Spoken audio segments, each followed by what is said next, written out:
ಈ ಸಲ ಬಂಗಾಳದಾಗ ರೋಡ್ ನಮಾಜ್ ನಡೆಯಲೇ ಇಲ್ಲ.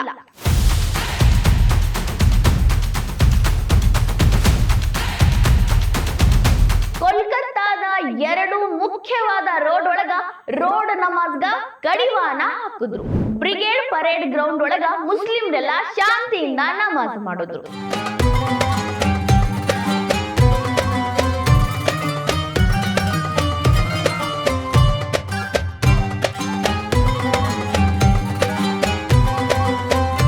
ಒಂದೇ ಒಂದು ತಿಂಗಳದಾಗ ಸುವೇಂದು ಅಧಿಕಾರಿ ಬಂಗಾಳದಾಗ ಅದೆಂತ ಬದಲಾವಣೆ ತಂದಾರ ನೋಡ್ರಿ.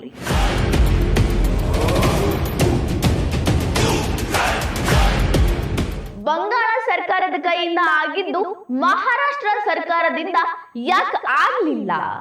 ಸೋಷಿಯಲ್ ಮೀಡಿಯಾ ಮಂದಿ ಕೇಳೋ ಪ್ರಶ್ನೆಗಳಿಗೆ ಫಡ್ನವೀಸ್ ಅವರು ಉತ್ತರ ಕೊಡ್ತಾರೇನು? ಇವತ್ತ ಬಕ್ರೀದ್ ಹಬ್ಬ ಎಲ್ಲಾ ಕಡೆ ಆಚರಣೆ ಆಗತೈತಿ. ಎಲ್ಲಾ ಕಡೆ ಹೆಂಗ್ ಆಚರಣೆ ಆಗ್ತಿತ್ತಲ್ಲ ಹಂಗಂಗೆ ಆಗತೈತಿ. ಅಂದ್ರ ಹಿಂದೆಲ್ಲ ಬಕ್ರೀದ್ ಹಬ್ಬವನ್ನ ಯಾವ ರೀತಿ ಆಚರಣೆ ಮಾಡ್ತಿದ್ರು ನೋಡ್ರಿ, ಹಂಗೆ ಆಚರಣೆ ಮಾಡತ್ತಾರ. ಬಟ್ ಬಂಗಾಳದಾಗ್ರಿ ಬಿಜೆಪಿ ಅಧಿಕಾರಕ್ಕೆ ಬಂದ ಮೇಲೆ ಇದು ಮೊದಲನೇ ಬಕ್ರೀದ್ ಹಬ್ಬ. ಅಲ್ಲಿ ಯಾವ ರೀತಿ ಬಕ್ರೀದ್ ಹಬ್ಬ ಆಚರಣೆ ಮಾಡಕತ್ತಾರು ಇಮ್ಯಾಜಿನೇಷನ್ ಮಾಡ್ಕೋರಿ. ಒಂದೇ ಒಂದು ತಿಂಗಳದಾಗ ಸುವೇಂದು ಅಧಿಕಾರಿ ರೋಡ್ ನಮಾಜನ್ನ ಸಂಪೂರ್ಣವಾಗಿ ನಿಲ್ಲಿಸೇ ಬಿಟ್ಟಾರ. ಮೊನ್ನೆ ನಾವೇ ಒಂದು ಸ್ಟೋರಿ ಮಾಡಿದ್ವಿ, ಶುಕ್ರವಾರದ ನಮಾಜನ್ನ ರೋಡ್ ಮೇಲೆ ಮಾಡೋದನ್ನ ನಿಲ್ಸಿದ್ರು ಸುವೇಂದು ಅಧಿಕಾರಿ ಮತ್ತ ಪೊಲೀಸರು ಅಂತ. ಆದ್ರ ಬಕ್ರೀದ್ ಒಳಗ ಅವ್ರು ಯಾರೋ ಮಾತು ಕೇಳಂಗಿಲ್ರಿ, ಪಕ್ಕಾ ರೋಡ್ ಮೇಲೆ ನಮಾಜ್ ಮಾಡೇ ಮಾಡ್ತಾರ ಅನ್ನೋ ಮಾತು ಕೇಳಿದ್ವು.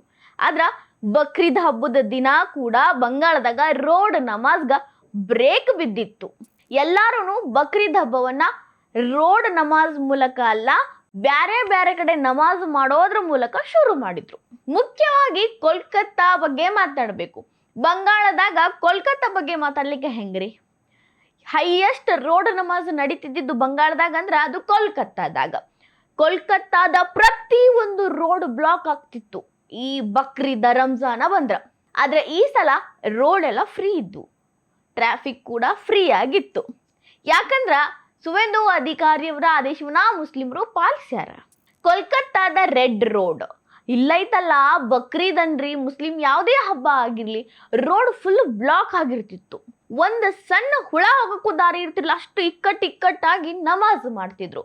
ಈ ಸಲ ಒಬ್ರು ಕೂಡ ನಮಾಜ್ ಮಾಡಿಲ್ಲ.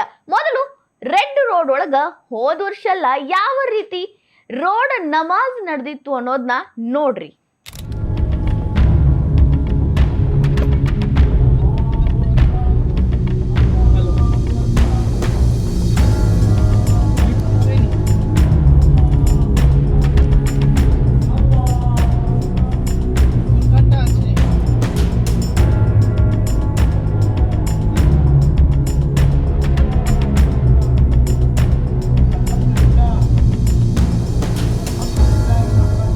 ಅದೇ ರೆಡ್ ರೋಡ್ 2026 ಸುವೇಂದು ಅಧಿಕಾರಿ ಅಧಿಕಾರಕ್ಕೆ ಬಂದ ಮೇಲೆ ಯಾವ ರೀತಿ ಆರ್ಡರ್ ಬಂದು ಆರ್ಡರ್ ಪಾಲ್ಸಾಕ ಎಲ್ಲಾ ಮುಸ್ಲಿಮ್ರು ಓಕೆ ಅನ್ನೋ ಹಂಗ ಸುವೇಂದು ಮಾಡಿದ್ರು.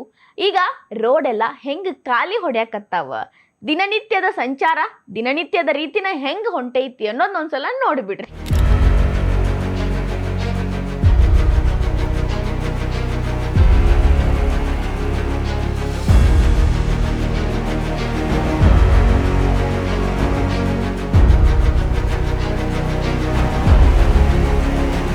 ಇದೇ ಮೊದಲ ಬಾರಿಗೆ ಬಂಗಾಳದಾಗ ರೋಡ್ ನಮಾಜ್ ನಿಂತೈತಿ. ಕರೆಕ್ಟ್ ಕೇಳಿಸ್ಕೊಂಡಿರಿ. ಇಲ್ಲಿ ತನಕ ಮಾರ್ಕ್ಸಿಸ್ಟ್ ಆಡಳಿತ ಇದ್ದಾಗಲೂ ರೋಡ್ ನಮಾಜ್ ನಡೀತಿತ್ತು, ಮಮತಾಕ್ಕನ ಆಡಳಿತಾಗೂ ರೋಡ್ ನಮಾಜ್ ನಡೀತಿತ್ತು. ಬಿಜೆಪಿ ಬಂದ ಮೇಲೆ ರೋಡ್ ನಮಾಜ್ ಮೊದಲ ಬಾರಿಗೆ ಬಂದ್ ಆಗೈತಿ. ಇನ್ನ ಕೋಲ್ಕತ್ತಾದ ರಾಜಾ ಬಜಾರ್, ಈ ರಾಜಾ ಬಜಾರ್ ಒಳಗ ಯಾವ ರೀತಿ ಬಕ್ರೀದ್ ಹಬ್ಬ ಬರ್ತಿದ್ದಂಗ ಅಂಗಡಿಗಳು ಕ್ಲೋಸ್ ಆಗ್ತಿದ್ವು.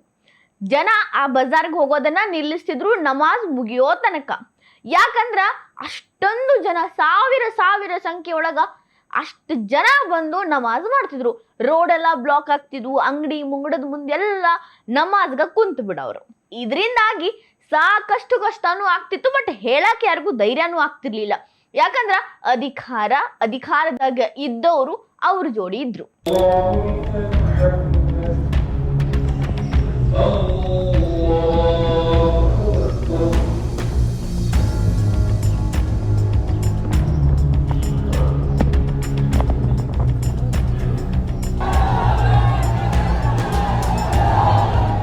ಇದೇ ಮೊದಲನೇ ಬಾರಿಗೆ ರಾಜಾ ಬಜಾರ್ ಬಕ್ರೀದ್ ಹಬ್ಬದ ದಿನಾನೂ ಕೂಡ ದಿನನಿತ್ಯದಂತೆನ ಮಂದಿ ಹೋಗಿ ಬಂದು ಪರ್ಚೇಸ್ ಮಾಡೋದು, ರೋಡ್ ಎಲ್ಲ ಖಾಲಿ ಖಾಲಿ ಆಗದಾವ. ಸುವೇಂದು ಅಧಿಕಾರಿ ಆದೇಶ ಬಂದ ಮೇಲೆ ಎಲ್ಲರಿಗೂ ಡೌಟ್ ಇತ್ತು, ಈ ರಾಜಾ ಬಜಾರ್ನಾಗ ಹೆಂಗ ನಿಲ್ಲಿಸ್ತಾರು, ಸದ್ಯನೇ ಇಲ್ಲ ಅಷ್ಟು ಮಂದಿ ಬಂದ ನಮಾಜ್ ಮಾಡ್ತಾರೆ, ಯಾರು ಲಾ ಅಂಡ್ ಆರ್ಡರ್ ಫಾಲೋ ಮಾಡ್ತಾರು ಅಂತ.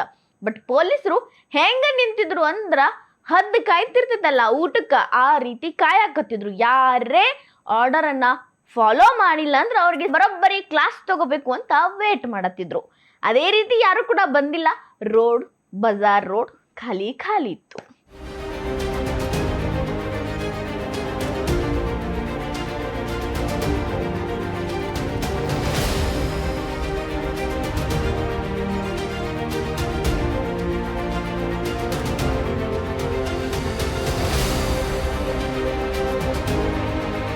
ಮನಸ್ಥಿತಿನೂ ಬದಲಾಗೈತ್ರಿ. ರೋಡ್ ನಮಾಜನ್ನ ಬಿಟ್ಟು ಬಿಟ್ಟಾರ.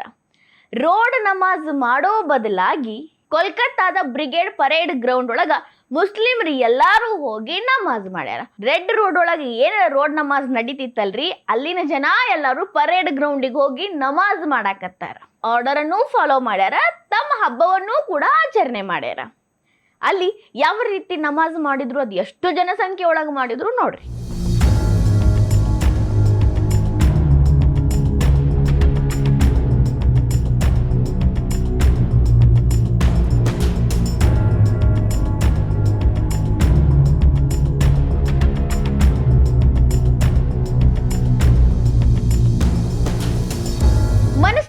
ಬದಲಾಗೈತಿ ಅಂತ ಹೇಳಿದ್ನಲ್ರಿ, ಮನಸ್ಥಿತಿ ಬದಲಾಯಿಸಕ ಸುವೇಂದು ಅಧಿಕಾರಿ ಅವರ ಪೊಲೀಸರು ಏನೆಲ್ಲ ಕಸರತ್ತು ಮಾಡ್ಯಾರೋ ಅವ್ರಿಗೆಷ್ಟೇ ಗೊತ್ತು. ಎಷ್ಟೆಲ್ಲಾ ಮಂದಿ ಬಂದು ನಾವು ಮಾಡತ್ತೀವಿ ಅಂತ ಶುಕ್ರವಾರದ ನಮಾಜ್ ದಿನಾನ ಚಾಲೂ ಮಾಡಿದ್ರು. ಅವ್ರಿಗೆಲ್ಲ ಬರೋಬ್ಬರಿ ಕ್ಲಾಸ್ ತಗೊಂಡು ಡ್ರಿಲ್ ಮಾಡಿ ಇನ್ನೊಂದ್ಸಲ ರೋಡ್ ನಮಾಜ್ ಮಾಡ್ತೀವಿ ಅಂತ ಅನ್ನಲ್ದಂಗ ಮಾಡಿದ್ರು. ಅದರ ಪ್ರತಿಫಲನ ಬಕ್ರೀದ್ ದಿನಾನೂ ಕೂಡ ರೋಡ್ ನಮಾಜ್ ಮಾಡಕ್ ಯಾರು ಬರ್ಲಿಲ್ಲ. ಅದಷ್ಟ ಅಲ್ರಿ, ಮಹಿಳಾ ಪೊಲೀಸ್ ಆಫೀಸರ್ಗಳಿಗೆ ಮುಸ್ಲಿಮರು ಸ್ವೀಟ್ ಕೊಡಾಕತ್ತಾರ. ಸ್ವೀಟ್ ಕೊಟ್ಟು ಬಕ್ರೀದ್ ಹಬ್ಬದ ಖುಷಿಯನ್ನ ಹಂಚ್ಕೊಳಕತ್ತಾರ. ಅಷ್ಟರ ಮಟ್ಟಿಗೆ ಅಲ್ಲಿನ ಮುಸ್ಲಿಮರ ಮನಸ್ಥಿತಿ ಬದಲಾಗೈತಿ.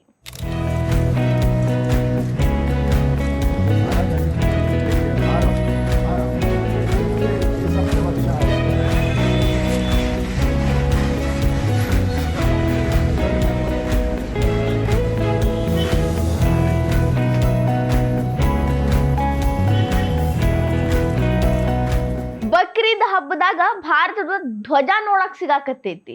ಈ ರೀತಿ ಬದಲಾವಣೆ ನೋಡಿ ಸೋಷಿಯಲ್ ಮೀಡಿಯಾದಾಗ ದೇಶದಾದ್ಯಂತ ಮಂದಿ ದಂಗಾಗ್ಯಾರ. ಇದು ಹೆಂಗ ಸಾಧ್ಯ ಆಯ್ತು? ಸುವೇಂದು ಅಧಿಕಾರಿ ಅಧಿಕಾರಕ್ಕೆ ಬಂದ ಒಂದು ತಿಂಗಳಾಗೈತಿ. ಎಷ್ಟು ಜಲ್ದಿ ಎಲ್ಲವನ್ನು ಸರಿಯಾಗಿ ನಡ್ಸಕತ್ತಾರಲ್ಲ. ಒಂದೇ ಒಂದು ಕಡೆನೂ ಕೂಡ ರೋಡ್ ನಮಾಜ್ ನಡೆದಿಲ್ಲ. ಅದು ಕೋಲ್ಕತ್ತಾದಾಗ ಇದನ್ನ ತಡೆಯೋದ್ರೊಳಗ ಯಶಸ್ವಿ ಆಗ್ಯಾರಲ್ಲ ಅಂತ ಸುವೇಂದು ಅಧಿಕಾರಿನ ಹೊಗಳಕತ್ತಾರೂ ಕೂಡ. ಅದ್ರ ಜೊತೆ ಮಹಾರಾಷ್ಟ್ರ ಸರ್ಕಾರವನ್ನ ಬೈಯೋ ಅಂತ ಕೆಲಸ ಸೋಷಿಯಲ್ ಮೀಡಿಯಾ ಮಂದಿ ಮಾಡಕತ್ತಾರ. ಯಾಕಂದ್ರ ಮುಂಬೈದಾಗ ಬಹಳಷ್ಟು ಕಡೆ ರೋಡ್ ನಮಾಜ್ ನಡೆದೈತಿ. ಸಾಕಷ್ಟು ಮಂದಿಗೆ ತೊಂದರೆ ಆಗೈತಿ, ಟ್ರಾಫಿಕ್ ಜಾಮ್ ಆಗೈತಿ, ದಿನನಿತ್ಯದ ಕಾರ್ಯಗಳಿಗೆ ತೊಂದರೆ ಆಗೈತಿ, ಅಡಚಣೆ ಆಗೈತಿ. ಆದ್ರೂ ಕೂಡ ಮಹಾರಾಷ್ಟ್ರ ಸರ್ಕಾರ ಇದಕ್ಕೊಂದು ಫುಲ್ ಸ್ಟಾಪ್ ಇಡ್ಲಿಲ್ವಲ್ಲ. ಒಂದೇ ತಿಂಗಳೊಳಗೆ ಸುವೇಂದು ಅಧಿಕಾರಿ ಮಾಡಿದ್ದನ್ನ ಫಡ್ನವೀಸ್ ಅವರು ಯಾಕೆ ಮಾಡ್ಲಿಲ್ಲ ಅಂತ ಪ್ರಶ್ನೆ ಕೇಳಾಕತ್ತಾರ. ಬೇರೆ ಕಡೆ ಅದು ಎಷ್ಟು ಜನ ನಮಾಜ್ ಮಾಡಿ ಎಷ್ಟು ರೋಡನ್ನ ಬ್ಲಾಕ್ ಮಾಡಿದ್ರು ನೋಡ್ಕೊಂಬರ್ರಿ.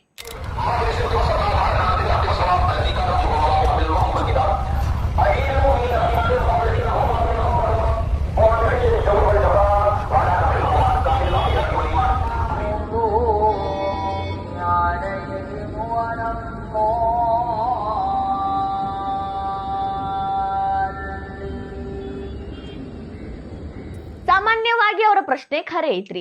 ಮಹಾರಾಷ್ಟ್ರದಾಗಿರೋದು ಬಿಜೆಪಿ ಸರ್ಕಾರ, ಬಂಗಾಳದಾಗಿರೋದು ಬಿಜೆಪಿ ಸರ್ಕಾರ. ಬಂಗಾಳದ ಬಿಜೆಪಿ ಸರ್ಕಾರಕ್ಕೆ ಸಾಧ್ಯ ಆಗಿದ್ದು ಮಹಾರಾಷ್ಟ್ರಕ್ಕೆ ಯಾಕಾಗ್ಲಿಲ್ಲ? ಅಷ್ಟೆಲ್ಲ ಜನರಿಗೆ ತೊಂದರೆ ಆದ್ರೂ ಕೂಡ ರೋಡ್ ನಮಾಜನ್ನ ಯಾಕೆ ನಿಲ್ಲಿಸ್ಲಿಲ್ಲ ಸರ್ಕಾರ? ಮಹಾರಾಷ್ಟ್ರ ಸರ್ಕಾರ ಯಾಕೆ ಇದನ್ನ ಕ್ರಮ ತಗೊಂಡಿಲ್ಲ ಅಂತ ಮಂದಿ ಪ್ರಶ್ನೆ ಕೇಳಕತ್ತಾರ. ಅದೇನರಿ ಆಗಿಲ್ರಿ, ಬಂಗಾಳದ ವಿಷಯ ಏನೈತಲ್ರಿ ಎಲ್ಲಾ ಮಂದಿಗೆ ಅಚ್ಚರಿ ಮೂಡಿಸೈತಿ. ಅದ ಹೆಂಗ ಸುವೇಂದು ಅಧಿಕಾರಿ ಇವರನ್ನೆಲ್ಲ ಕಟ್ಟಿ ಹಾಕುವಲ್ಲಿ ಯಶಸ್ವಿ ಆದ್ರು, ಲಾ ಅಂಡ್ ಆರ್ಡರ್ ಅನ್ನ ಸರಿಯಾಗಿ ನಡೆಸೋದ್ರೊಳಗೆ ಯಶಸ್ವಿ ಆದ್ರು ಅಂತ ಮಾತಾಡಿ ಸುವೇಂದು ಅಧಿಕಾರಿಯನ್ನ ಸ್ಫೂರ್ತಿಯಾಗಿ ತಗೊಂಡು ಎಲ್ಲರೂ ಕೆಲಸ ಮಾಡಬೇಕು ಅಂತ ಸೋಷಿಯಲ್ ಮೀಡಿಯಾ ಮಂದಿ ಮಾತಾಡಕತ್ತಾರು.